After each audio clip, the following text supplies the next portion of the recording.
Hai teman pemilih, senang sekali bisa menyapa teman pemilih di Bilik Demokrasi KPU Kabupaten Jepara. Saya Siti Nurwahidatun, Ketua Divisi Perencanaan Data dan Informasi KPU Kabupaten Jepara. Dalam kesempatan ini akan memberikan informasi kepada teman pemilih terkait kegiatan apa yang sedang dilakukan oleh KPU Kabupaten Jepara pasca pemilu dan pemilihan 2024. Saat ini KPU Jepara sedang melakukan pemutakhiran data pemilih berkelanjutan. Dan perlu teman pemilih ketahui bahwa pemutakhiran data pemilih berkelanjutan yang disingkat dengan PDPB itu adalah merupakan amanah dari Undang-Undang Pemilu Nomor 7 Tahun 2017. Pasal 20 di poin L bisa teman pemilih baca bahwa KPU Kabupaten Kota mempunyai kewajiban untuk melakukan pemutakhiran data pemilih dan memelihara data pemilih dengan memperhatikan data kependudukan sesuai dengan ketentuan peraturan perundang-undangan. PDPB atau pemutakhiran data pemilih berkelanjutan ini sudah ada PKPU-nya teman pemilih. Yang kemarin sudah ditetapkan di Jakarta oleh Ketua KPU RI per tanggal 14 Maret 2025 bahwa PKPU pemutakhiran data pemilih berkelanjutan ini adalah PKPU nomor 1 tahun 2025. Nah, untuk pemutakhiran data pemilih ini di pasal 14 itu dijelaskan di PKPU 1 tahun 2025 dijelaskan bahwa penyelenggaraan PDPB itu untuk KPU Kabupaten Kota ada beberapa kegiatan yang dilaksanakan. Yang pertama yaitu pengolahan data, yang kedua koordinasi 3 pemutakhiran, dan yang keempat rekapitulasi. Nah, kemudian terkait pengolahan data, apa yang sedang dilakukan oleh KPU Jepara? Saat ini KPU Jepara sudah menerima data pemilih dari KPU RI, kemudian dilakukan pengolahan data. Pengolahan data ini yaitu berupa pengecekan. Pengecekan ini adalah untuk mengecek elemen data dari pemilih apakah elemen tersebut sudah lengkap, yaitu harus ada 12 elemen data yang harus dilengkapi, yaitu yang pertama nomor NIK, kemudian nomor KK, nama lengkap, terus kemudian tanggal lahir, tempat lahir, status perkawinan, kemudian jenis kelamin, alamat, RT, RW, ragam disabilitas, dan juga keterangan lainnya. 12 elemen data itu tadi harus dicek oleh KPU Jepara, nanti harus dilengkapi. Terus kemudian kedua, selain melakukan pengolahan data, KPU Jepara juga melakukan koordinasi.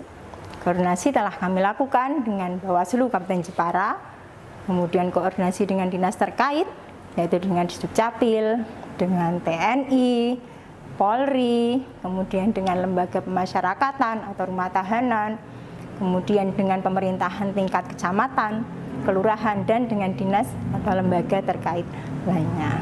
Setelah itu, setelah dilakukan koordinasi, melakukan kegiatan pemutakhiran. Kegiatan pemutakhiran ini dilakukan dengan cara menyandingkan data yang sudah kita peroleh dari KPU RI dengan data hasil koordinasi yang telah KPU Kabupaten Jepara lakukan dengan pihak terkait tadi, ada Bawaslu, Disdukcapil, kemudian TNI, Polri, dan juga dari laporan masyarakat. Kemudian data pemilih tadi yang sudah dipisahkan sesuai dengan kecamatan dan kelurahan nanti kemudian ditandai mengenai pemilih kategori tidak memenuhi syarat, juga menambahkan pemilih baru.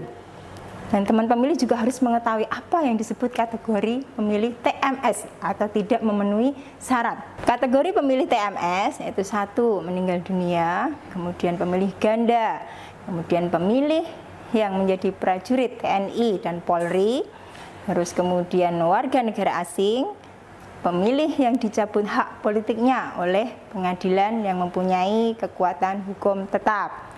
Nah, teman pemilih kemudian selain menandai pemilihan TMS juga menambahkan pemilih baru.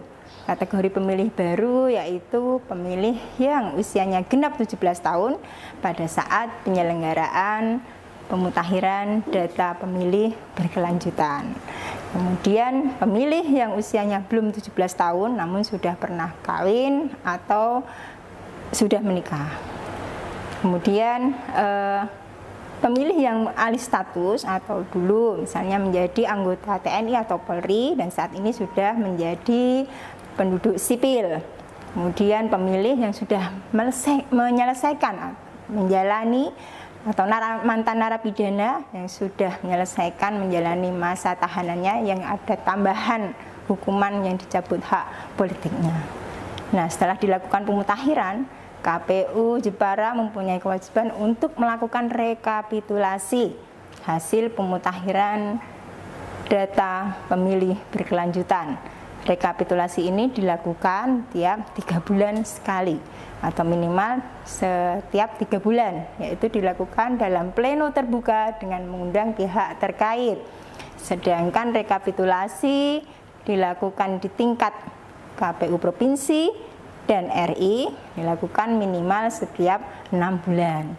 Setelah dilakukan rekapitulasi hasil pemutakhiran, KPU Jepara mempunyai kewajiban untuk melakukan mengumumkan hasil pemutakhiran tadi ke laman KPU Jepara melalui website juga melalui media elektronik lainnya. Nah, teman pemilih pada saat penyelenggaraan PDPB ini kita juga membutuhkan partisipasi dari teman pemilih. Caranya dengan melapor langsung datang ke KPU Jepara atau dengan mengisi bit.ly yang ada di bawah ini. Nah, juga tentunya harus disertai dengan data dukung yang untuk melengkapi data tersebut. Nah, itu teman-teman, saat ini sekali lagi kita sedang melakukan pemutakhiran data pemilih berkelanjutan yang merupakan amanah dari Undang-Undang Pemilu Nomor 7 Tahun 2017. Terima kasih, salam KPU melayani.